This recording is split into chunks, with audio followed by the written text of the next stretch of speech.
ababatha kodwa ndithe bayonqena ndithi hayi I can't do it.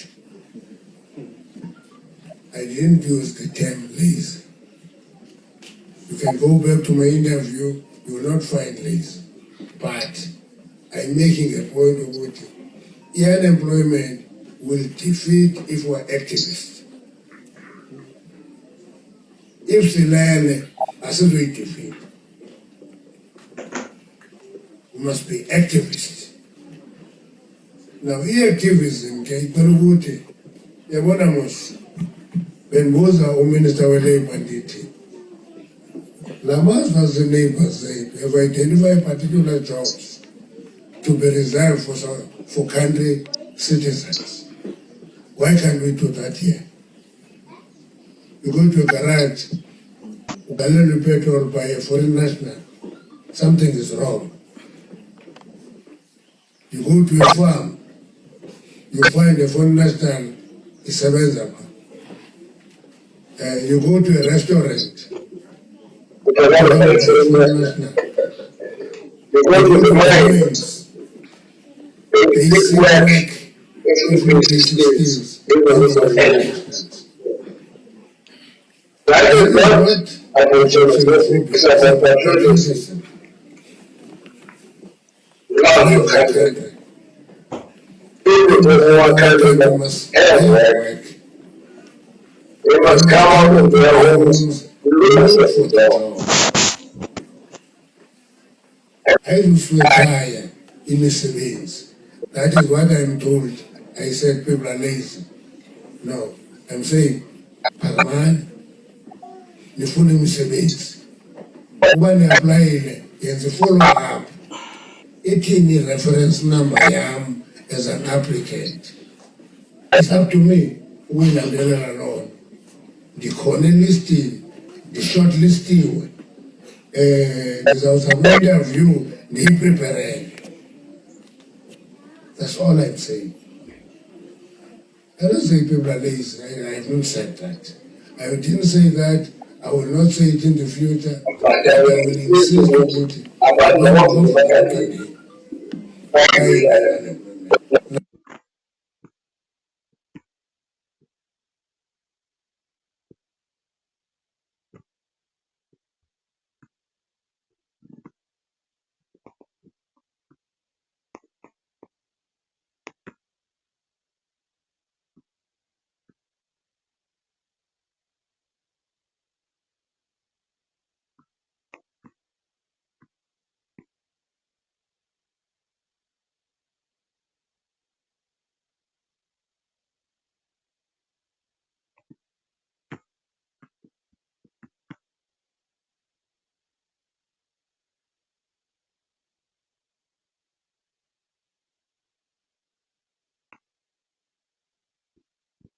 We delivered them, we put them in office. We voted. We voted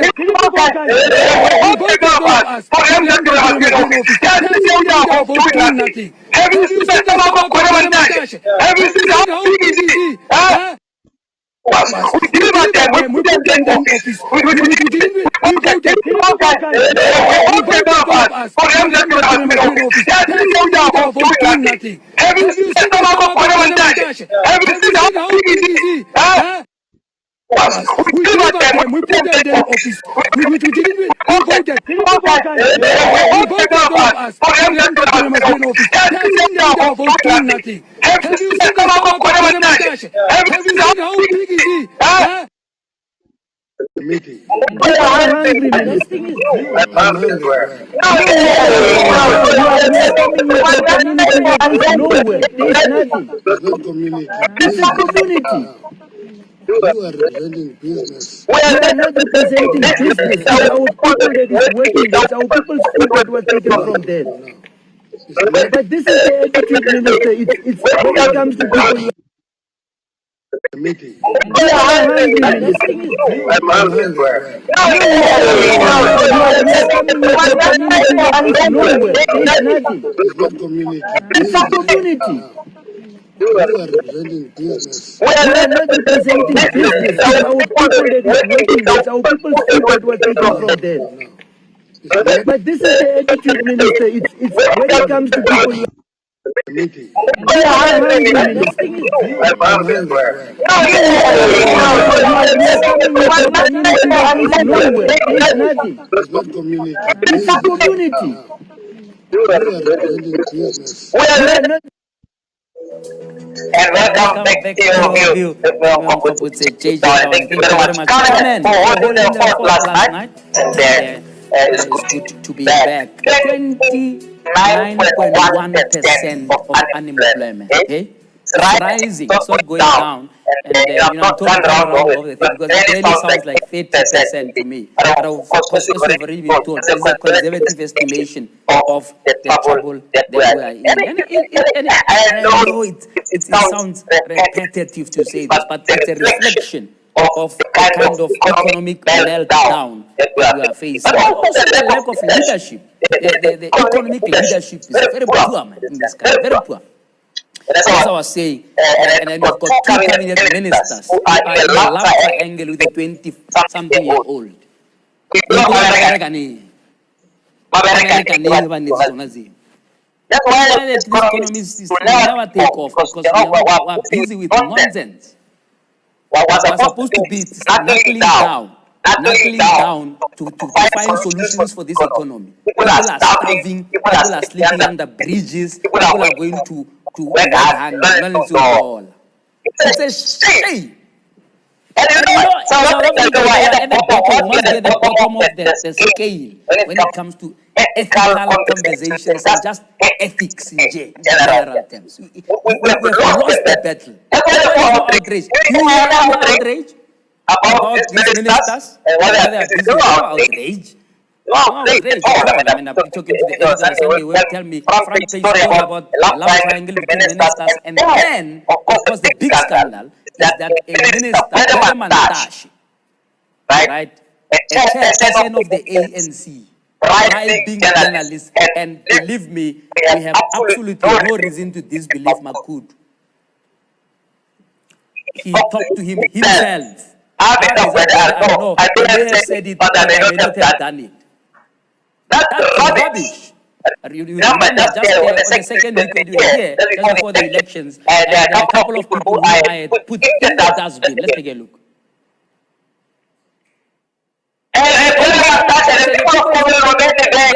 He's speaking for the mining companies instead of the people. They have to with great cost. You call yourself a revolutionary, you call yourself a representative. We are happy to see the back of you, man. Yeah, straight into the dustbin. That's where he belongs. I'm not apologetic at all for having not wanted to see him. That clip there was just before the president was to announce his cabinet. And I said that these are some of the people that will be happy to see them take off. And Mantashe, I'm just exhausted with Mantashe.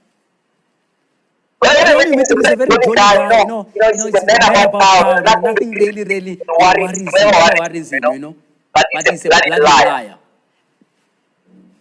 And South Africa, part of the problem we have in South Africa is decoration. We like decorating wrong things.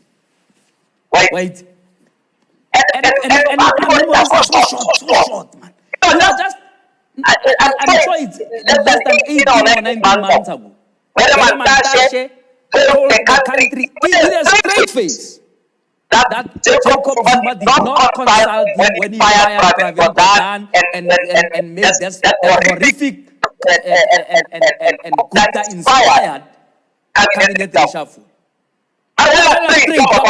No, Zuma did not consult us. We were all surprised and so on. It didn't take a day.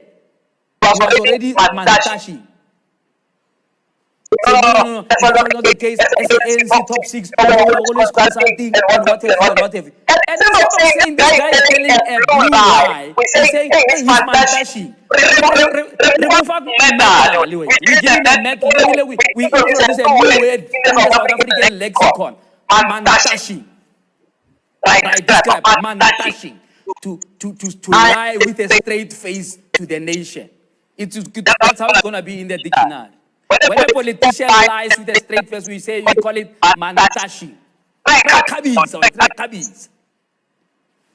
Mantashe, and he strikes again, lying through his teeth, bribing a journalist. And then you got the ANC spokesperson come here. No. Yes, it's a personal matter. I know Makamo. I told Mamu. Nancy Bopuma. I told Maka Sunday. No, it's a personal matter. I'm sure that the comrades will be able, to explain themselves and what have you. It didn't take 24 hours. He said, was there? The minister has now denied that this is not the case. He can't be involved in such criminal things. He didn't say that here on Sunday. At least not my personal matter. If it's a personal matter, whether you agree with him or you don't comment on it. And so that's how it works in the ANC. Mantashe, lying with a straight face in the face of the public. It's bad. It's bad. And the chairperson of a liberation movement that prides itself with constitutional values, that prides itself with people who have formed this party in a church in 1912, have a chairperson who lies with a straight face. And then no, chairperson, you got to defer to these people, You cannot say a minister is a liar. He's a bloody liar who bribes journalists. I suppose we shouldn't be surprised, because with paying your way out of situations has become a culture in South Africa. We had that to do some manana who paid 100,000. No, we'll just give you 100. 100 rand. Can I just give you 100 to keep quiet? He picks up somebody, he goes inside the police station, to bribe a person, and that person is not arrested. As you speak now, he's not arrested. You think something is going to happen to Gwede? You must have your head examined. Nothing is going to happen to him, because he is cut from the same cloth as those who are supposed to discipline him. I'm sorry, we are at the bottom of the rank with ethics in this country. We are finished. It's bad. It's a culture. The other day, I spoke a little bit about Leruha Maida, who I don't have time for. I think he's incompetent. I think he's arrogant and rude. I think he's just basically an embarrassment to the ANC. His brother, Mike Maida, sends me a message on my phone. Who's paying you to run a campaign against me and my brother? What? I'm not running a campaign about you and my brother, man. But I will speak about anybody I so wish. If those people I believe are corrupt. Right? No, but who's paying you to run a campaign against you? Because, and one of my bosses, when I was told this, because I think that was harassment. My lawyers have to look into this harassment, constant harassment of people who watch the show so much, they have to text me to tell me to keep quiet. I won't do. The only time I'll be quiet is when I'm dead.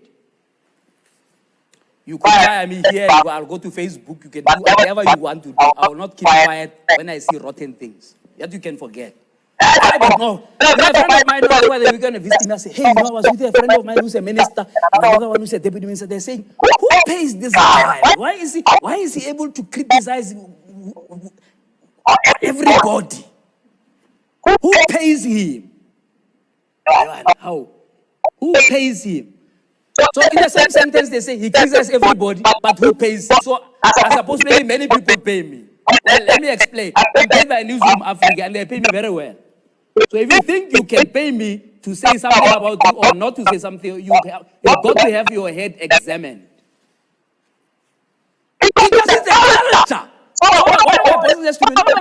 They're projecting. So they know what they are doing. So they assume that everyone who speaks out or who must be paid to do it. So every view is a sponsored view. Must be sponsored by somebody. There's no way nobody is paying it. It's an utter shameful day for our liberation movement tonight. When a chairperson of our movement defied everything that people died for, everything that Oliver Tambo, the one they were jumping and celebrating on Sunday here, was standing for. It was an utter shame. And on the day we were supposed to celebrate Oliver Tambo and what he stood for, we have a front page, story, a tabloid front page story that suggests that Oliver Tambo must be turning in his grave.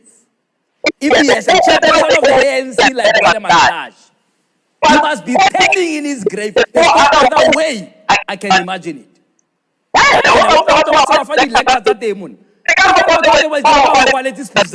Because the speeches they say about the leadership of Oliver Tambo has got nothing to do with the leadership now.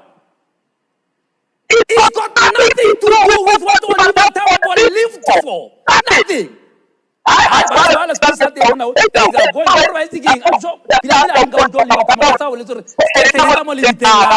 a belief,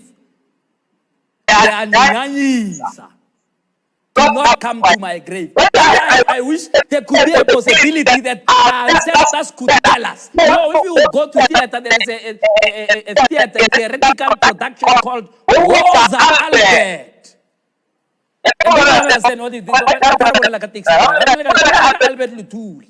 It says, we wish we could go to the graves of our ancestors and wake them up to say, Rosa Albert Lutuli, Rosa Tambo, and see what you have left us with. See the shame that has been by your successors. Wake up and see the shame of the organization that you left behind, that you led, that you died for. Albert, look, that's what it means. Rosa Albert. But they want to wake up. But things are so bad that they want to wake up our ancestors. Come and see for themselves what shame they have left us with. People who are, so, you know, it's one thing to do something. All of us, none of us are perfect. It's one thing to make a mistake. It's another to err like we are all human. It's a completely different matter. When you are brazen about it, you are so brazen because you know there's no consequence. You're so brazen, so arrogant about it. I know I grabbed 2 journalists, but you also want to be bribed. Oh, I cannot pay more. No shame. And it's not you. It's not you. You think it's an exception. You are wrong. It's a tendency. It's a trend. It's things they do, and this, what we see now, is only what has come to light. What has not come to light will shock you to your core. We've got to go to the graves and say, Rosa Albert Lutuli, to see what you have left behind. It's bad. It's bad. It's very bad. Anyway, at the bottom of the hour, we talk to the Business Women Association of South Africa there. Nola Matsaba is my guest. We're going to talk about what they